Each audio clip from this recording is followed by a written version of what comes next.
कैसे बना हैदराबाद भारत का हिस्सा। 13 सितंबर 1948 को भारत में पहली बार इमरजेंसी जैसी स्थिति बनी। ये 1975 की इंदिरा इमरजेंसी से अलग थी। इस दिन भारत के 36,000 सैनिकों ने हैदराबाद में डेरा डाला। 13 से लेकर 17 सितंबर तक भयानक कत्लेआम हुआ। कहा जाता है कि हजारों लोगों को लाइन में खड़ा करके गोली मार दी गई। आर्मी ने इसे ऑपरेशन पोलो कहा था। कुछ हिस्सों में ये ऑपरेशन कैटरपिलर भी कहा गया। सरदार पटेल ने दुनिया को बताया कि ये पुलिस एक्शन था। देखिए हैदराबाद के भारत में मिलने की कहानी। जिस समय ब्रिटिश भारत छोड़ रहे थे उस समय यहाँ के 562 रजवाड़ों में से सिर्फ 3 को छोड़कर सभी ने भारत में विलय का फैसला किया।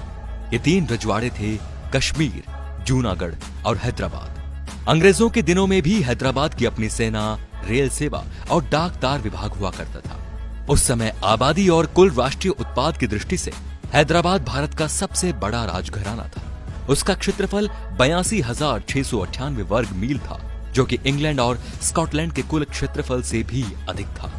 हैदराबाद की आबादी का 80% हिंदू लोग थे, जबकि अल्पसंख्यक होते हुए भी मुसलमान प्रशासन और सेना में महत्वपूर्ण पदों पर बने हुए थे। उस पर तुर्रा ये भी था कि कट्टरपंथी कासिम राजवी के नेतृत्व में रजाकार हैदराबाद की आजादी के समर्थन में जनसभाएं कर रहे थे और उस इलाके से गुजरने वाली ट्रेनों को रोककर न सिर्फ गैर मुस्लिम यात्रियों पर हमला कर रहे थे, बल्कि हैदराबाद से सटे हुए भारतीय इलाकों में रहने वाले लोगों को भी परेशान कर रहे थे। निजाम हैदराबाद के भारत में विलय के किस कदर खिलाफ थे, इसका अंदाजा इस बात से लगाया जा सकता है कि जिन्होंने जिन्ना को संदेश भेजकर ये जानने की कोशिश की कि क्या वो भारत के खिलाफ लड़ाई में हैदराबाद का समर्थन करेंगे, जिन्ना ने इसका जवाब देते हुए कहा था कि वो मुट्ठी भर लोगों के लिए पाकिस्तान के अस्तित्व को खतरे में नहीं डालना चाहते।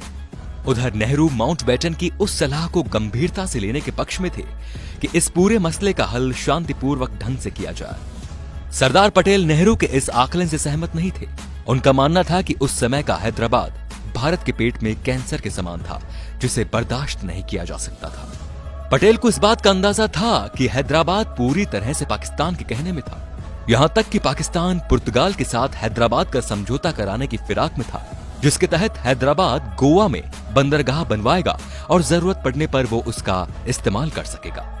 इतना ही नहीं, हैदराबाद के निजाम अपने एक संवैधानिक सलाहकार सर वॉल्टर माउंटबेटन के जरिए लॉर्ड माउंटबेटन से सीधे संपर्क में थे। माउंटबेटन के कंजर्वेटिव पार्टी से भी नजदीकी संबंध थे। जब माउंटबेटन ने उन्हें सलाह दी कि हैदराबाद को कम से कम संवैधानिक सभा में तो अपना प्रतिनिधि भेजना चाहिए, तो माउंटबेटन ने जवाब दिया था कि अगर वो ज्यादा दबाव डालेंगे तो वो पाकिस्तान के साथ विलय के बारे में बहुत गंभीरता से सोचने लगेंगे। हैदराबाद में सेना भेजने के मुद्दे पर नेहरू और पटेल में गहरे मतभेद थे। और तो और उन्होंने राष्ट्रमंडल का सदस्य बनने की भी इच्छा प्रकट की थी, जिसे एटली सरकार ने ठुकरा दिया था। निजाम के सेनाध्यक्ष मेजर जनरल एल एंड्रूज ने अपनी किताब हैदराबाद ऑफ द 7 लोव्स में लिखा कि निजाम ने उन्हें खुद हथियार खरीदने यूरोप भेजा था, लेकिन वो अपने मिशन में सफल नहीं हो पाए थे क्योंकि हैदराबाद को एक आजाद देश के रूप में मान्यता नहीं मिली थी। मजे की बात यह थी कि एक दिन अचानक वो लंदन में डॉस्टर होटल की लॉबी में माउंटबेटन से टकरा गए। माउंटबेटन ने जब उनसे पूछा कि वो यहाँ क्या कर रहे हैं, तो उन्होंने झेपते हुए जवाब दिया था कि वो अपनी आंखों का इलाज कराने आए हैं।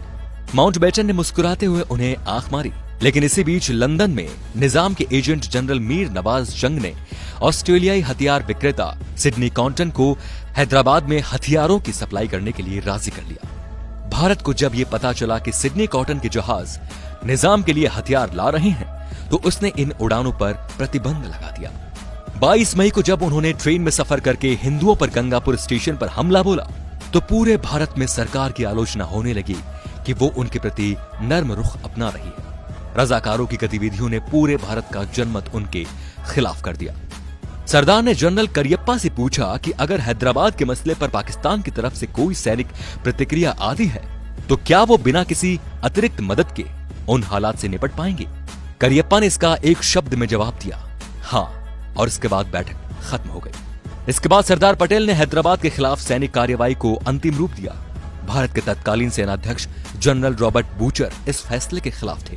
उनका कहना था कि पाकिस्तान की सेना इसके जवाब में अहमदाबाद या बंबई पर बम गिरा सकती है। 2 बार हैदराबाद में घुसने की तारीख तय की गई, लेकिन राजनीतिक दबाव के चलते इसे रद्द करना पड़ा।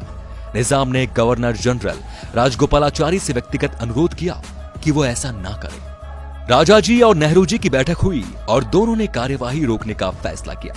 तभी पटेल ने घोषणा की कि भारतीय सेना हैदराबाद में घुस चुकी है और इसे रोकने के लिए अब कुछ नहीं किया जा सकता।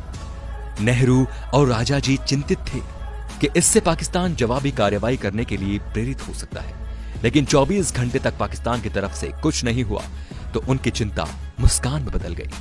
हाँ, जैसे ही भारतीय सेना हैदराबाद में घुसी, पाकिस्तान के तत्कालीन प्रधानमंत्री लियाकत अली खान ने अपनी डिफेंस काउंसिल की बैठक बुलाई और उनसे पूछा कि क्या हैदराबाद में पाकिस्तान कोई एक्शन ले सकता है। बैठक में मौजूद ग्रुप कैप्टन अलवर्दी ने कहा, नहीं। लियाकत ने जोर देकर पूछा, क्या हम दिल्ली पर बम नहीं गिरा सकते? अलवर्दी का जवाब था कि हाँ, ये तो संभव है, लेकिन पाकिस्तान के पास कुल 4 बम वर्षक हैं, जिनमें से सिर्फ 2 काम कर रही हैं।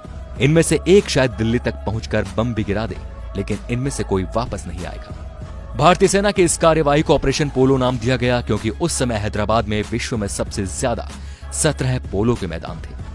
5 दिनों तक चली इस कार्यवाही में 1373 रजाकार मारे गए। हैदराबाद स्टेट के 807 जवान भी घेत रहे।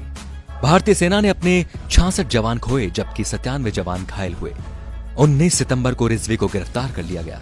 इस दौरान पूरे देश में कहीं भी सांप्रदायिक घटना नहीं घटी।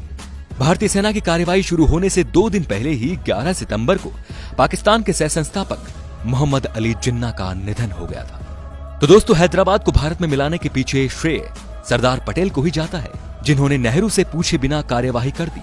नहीं तो शायद भारत से आज हैदराबाद अलग होता।